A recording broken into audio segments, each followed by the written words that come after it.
जय जिजाऊ, जय शिवराय. मत माझं, प्रतिक्रिया तुमची, यामध्ये आपलं सहर्ष स्वागत. मित्रांनो, आपल्या महाराष्ट्रामध्ये एका नव्या भूकंपाची नांदी सुरू झाली आहे का?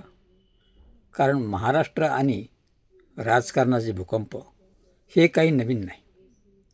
आणि त्याच अनुषंगानं काल आज प्रबुद्ध मीडिया हाऊसनं जे ट्विट केलं आणि त्याची चर्चा संपूर्ण सोशल मीडियावर व्हायरल झाली की रात्री 2 वाजता राज्याचे मुख्यमंत्री देवेंद्र फडणवीस आणि उद्धव ठाकरे यांची भेट झाली.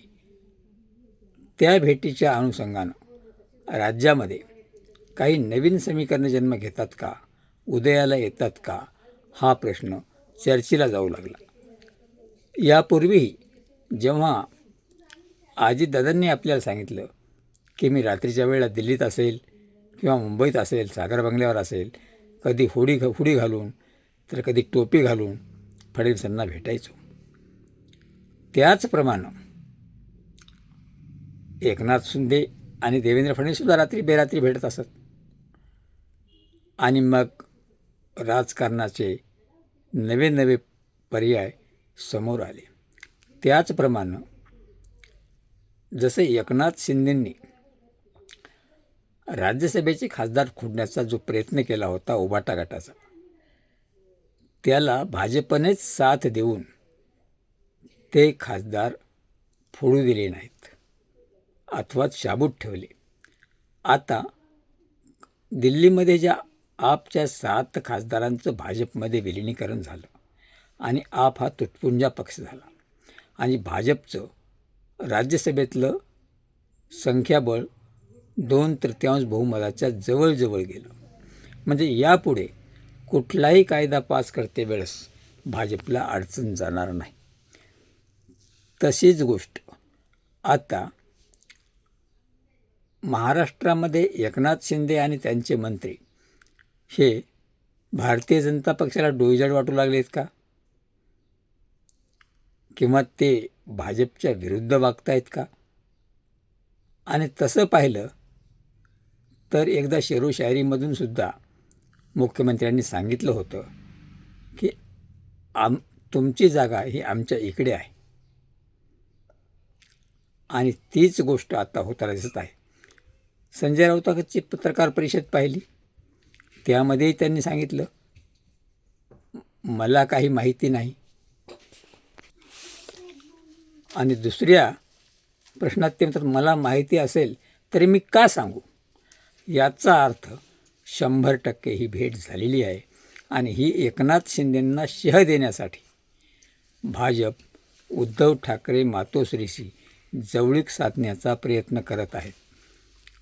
अशावेळी जर पुन्हा एकदा भारतीय जनता पक्ष आणि मातोश्री हे दोन्ही जर जवळ आले तर एकनाथ शिंदेंचं भवितव्य काय?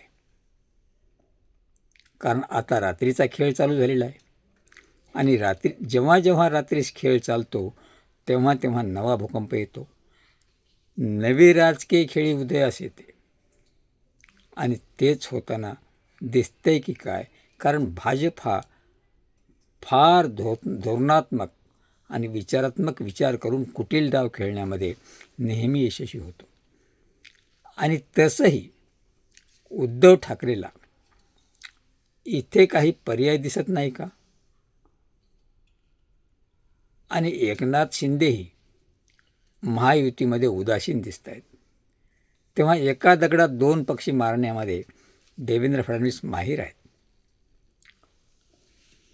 तसंच आज सुप्रिया सुळे आणि सदानंद सुळे यांनी देखील आपल्या काहीतरी विवाह सोहळ्याचं कुठलं तरी आमंत्रण देण्याच्या निमित्तानं उद्धव ठाकरेची भेट घेतली. जरी ते म्हणत असतील की आम्ही आमच्या समारंभाच्या याच्यासाठी भेट घेतली तरी त्यातसुद्धा काहीतरी डाव शिजतो आहे, ही नक्की खरं. कारण महाविकास आघाडीमधून विधान परिषदेवर जाण्यासाठी सुप्रिया सुळेंनी जे ट्विट केलं होतं उद्धव ठाकरेच्या नावाचं, की उद्धव ठाकरे साहेबांनीच विधान परिषदेवर जायला हवं. याचा अर्थ एक तर दोन्ही राष्ट्रवादीचं विलिनीकरण होणार आहे. जवळजवळ शरद पवारांची चाल कामयाब झालेली आहे. आणि त्यानंतर आता उद्धव ठाकरेंनासुद्धा फडणवीस सोबत घेऊन एकनाथ शिंदेंना हद्दपार करणार हे निश्चित आहे. त्याला काही काळ लोटावा लागेल. पण ही जी रात्रीची खेळी आहे त्याची ही परिणिती आहे. म्हणूनच रात्री बेरात्री जेव्हा भेटी होतात त्याची फारशी कुणालाही कल्पना नसते. पण ते ट्विट प्रबुद्ध मीडिया हाऊसनं जारी केलं आणि आज सगळ्या वर्तमानपत्रामध्ये त्या बातम्या आल्या. तेव्हा खरंच महाराष्ट्राच्या राजकारणामध्ये लोकशाहीवादी किंवा लोकहितकारी सरकार म्हणून अस्तित्वात राहणार आहे की फोडाफोडीच्या राजकारणामध्ये सर्वसामान्यांची गळचेपी होणार आहे, हा प्रश्न मात्र कायम अनुत्तरित आहे. कारण भाजप हा नेहमी 99.99% केवळ राजकारण करणारा पक्ष आहे. समाजहिताचं घेणं देणं नाही, शेतकऱ्याचं घेणं देणं नाही, न कुणाचंही घेणं देणं नाही. असा असणारा पक्ष हा प्रत्येक वेळी एका मित्राला जवळ घेऊन त्याला हद्दपार करण्यात माहीर आहे. आणि त्याच वेळी उद्धव ठाकरे पुन्हा एकदा भाजपच्या गळाला लागतात की काय हे मात्र आता येत्या काळात पाहावं लागेल.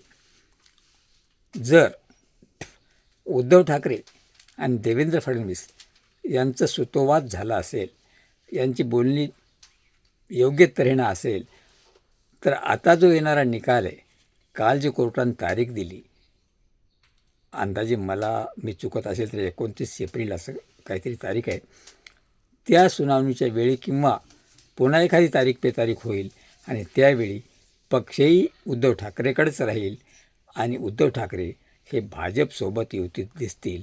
हे दिसले तर आपल्याला आश्चर्य वाटायला नको अशी परिस्थिती आहे.